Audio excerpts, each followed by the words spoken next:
अस्सलाम वालेकुम बच्चों। आप सबको वेलकम है एक्सेलेंस ऑनलाइन लर्निंग स्कूल में। मैं हूं आपकी उर्दू की टीचर।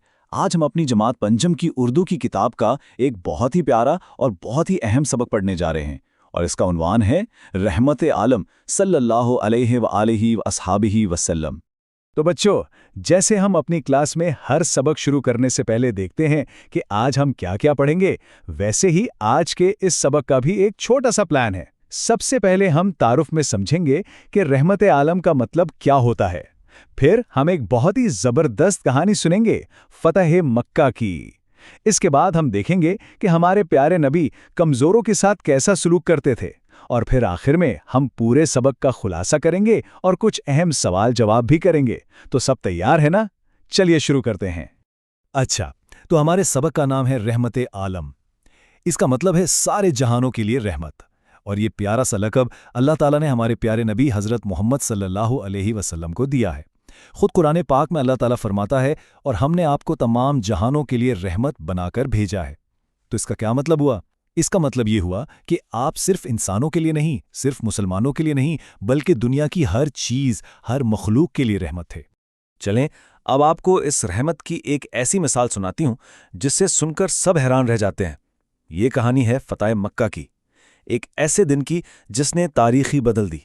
जरा सोचें, रमजान का महीना है और हमारे प्यारे नबी सल्लल्लाहु अलैहि वसल्लम 10,000 सहाबा का एक बहुत बड़ा लश्कर लेकर मक्का शहर में दाखिल हो रहे हैं।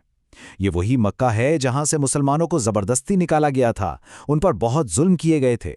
तो आज वहां के लोग डर से कांप रहे थे। उन्हें लग रहा था कि अब उनके साथ न जाने क्या होगा। सब यही सोच रहे थे कि आज तो बदला लिया जाएगा, लेकिन हमारे नबी तो रहमत बनकर आए थे।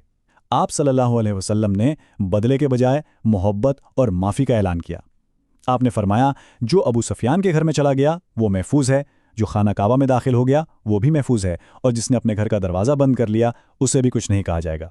ये थी रहमत की एक छोटी सी झलक।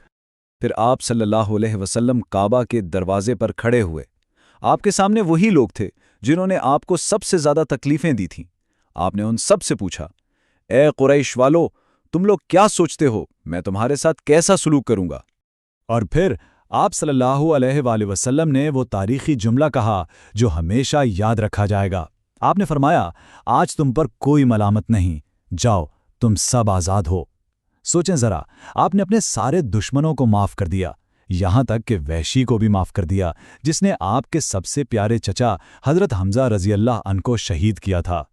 ये माफ़ी और दरगुजर की सबसे बड़ी मिसाल है जो दुनिया में कहीं नहीं मिलती। देखो बच्चों, आप सल्लल्लाहु अलैहि वसल्लम की रहमत सिर्फ ऐसे बड़े बड़े मौक़ों के लिए नहीं थी, बल्कि ये आपकी रोज़ की ज़िंदगी में भी नज़र आती थी। ख़ास तौर पर कमज़ोरों, गरीबों, ग़ुलामों और हाँ, जानवरों के लिए भी आपका दिल रहम से भरा हुआ था। इसकी एक बहुत प्यारी कहानी है। एक दिन आप सल्लल्लाहु अलैहि वसल्लम एक घर के पास से गुजर रहे थे तो आपने देखा कि एक खादमा बीमार है, लेकिन फिर भी मुश्किल से चक्की पीस रही है। ये देखकर आपको बहुत दुख हुआ। आप फौरन उसके पास गए, उसे बड़े प्यार से उठाकर आराम करने को कहा और उसका सारा आटा खुद पीस दिया। और जाते हुए पता है क्या कहा? फरमाया, जब भी आटा पीसना हो ना तो मुझे बुला लेना। ये थी आपकी शफकत। आप सल्लल्लाहु अलैहि वसल्लम ने हमें भी सिखाया कि जो लोग हमारे घरों में काम करते हैं उनके साथ कैसा सलूक करना चाहिए। आप सल्लल्लाहु अलैहि वसल्लम ने 4 बहुत आसान बातें बताईं। 1, जो खुद खाओ वही उन्हें खिलाओ। 2, जो खुद पहनो वही उन्हें पहनाओ। 3, उनसे उनकी ताकत से ज़्यादा काम मत लो। और 4, अगर कोई मुश्किल काम दो तो खुद भी उनकी मदद करो। और बच्चों, ये रहमत और मेहरबानी सिर्फ हम इंसानों तक ही नहीं थी।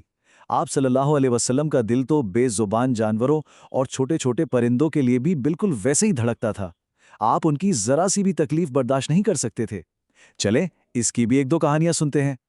एक दफ़ा का जिक्र है कि एक सहाबी ने एक चिड़िया के घोंसले से उसके छोटे छोटे बच्चे उठा लिए। वो बेचारी चिड़िया परेशान होकर उनके सर पर मंडलाने लगी। आप सल्लल्लाहु अलैहि वसल्लम ने जैसे ही ये देखा, आपने फौरन पूछा, किस चिड़िया को किसने सताया है? और फिर फौरन हुक्म दिया कि उसके बच्चे वापस उसके घोंसले में रख दो। इसी तरह एक बार आपने एक ऊंट को देखा जो बहुत ही कमज़ोर था। भूख की वजह से उसका पेट इसकी कमर से लग गया था। उसे देखकर आप सल्लल्लाहु अलैहि वसल्लम बहुत गमगीन हुए। आपने इसके मालिक को बुलाया और बहुत नरमी से समझाया, देखो, इन बेजुबान जानवरों के मामले में अल्लाह से डरो। تو بچوں، یہ ہمارے پیارے نبی صلی اللہ علیہ وسلم کی رحمت کی کچھ مثالیں تھیں۔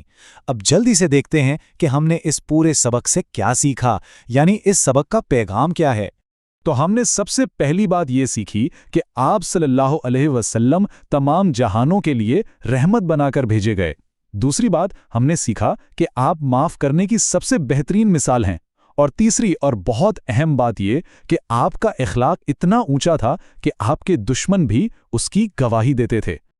چلیں جی، اب ہے سوال جواب کا وقت۔ اب دیکھتے ہیں کہ کس نے سبق کو کتنے غور سے سنا ہے۔ میں سوال پوچھوں گی اور پھر ہم مل کر جواب دیں گے۔ تو پہلا سوال بہت آسان ہے، صحابی کسے کہتے ہیں؟ کون بتائے گا؟ بالکل ٹھیک، صحابی اس انسان کو کہتے ہیں جس نے ایمان کی حالت میں ہمارے پیارے نبی حضرت محمد صلی اللہ علیہ وآلہ وسلم کو دیکھا ہو اور ان کی وفات بھی ایمان پر ہی ہوئی ہو۔ اچھا جی، اگلا سوال، بتائیں کہ وحشی کون تھا؟ ہم نے ابھی کہانی میں ان کا ذکر سنا تھا۔ جی، وحشی وہ شخص تھا جس نے آپ صلی اللہ علیہ وسلم کے بہت پیارے چچا حضرت حمزہ رضی اللہ عنہ کو شہید کیا تھا، لیکن اس کے باوجود ہمارے نبی صلی اللہ علیہ وسلم نے انہیں بھی معاف فرما دیا تھا۔ اور یہ رہا ہمارا آخری سوال، بتائیں آپ صلی اللہ علیہ وآلہ وسلم نے جانوروں کے بارے میں کیا فرمایا تھا؟ آپ صلی اللہ علیہ وسلم نے ہمیں سکھایا کہ ہم جانوروں کے ساتھ نرمی سے پیش آئیں، ان کا خیال رکھیں اور ان بے زبان مخلوق کے معاملے میں ہمیشہ اللہ سے ڈرتے رہیں۔ شاباش بچوں، مجھے امید ہے کہ آپ سب کو یہ سبق بہت اچھی طرح سمجھ آ گیا ہوگا۔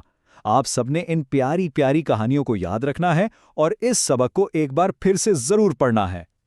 اور ہاں، جاتے جاتے برائے کرم ہمارے اس پلیٹ فارم کو سبسکرائب کرنا نہ بھولیں۔ اگلے سبق تک کے لیے اجازت دیجیے۔ خدا حافظ۔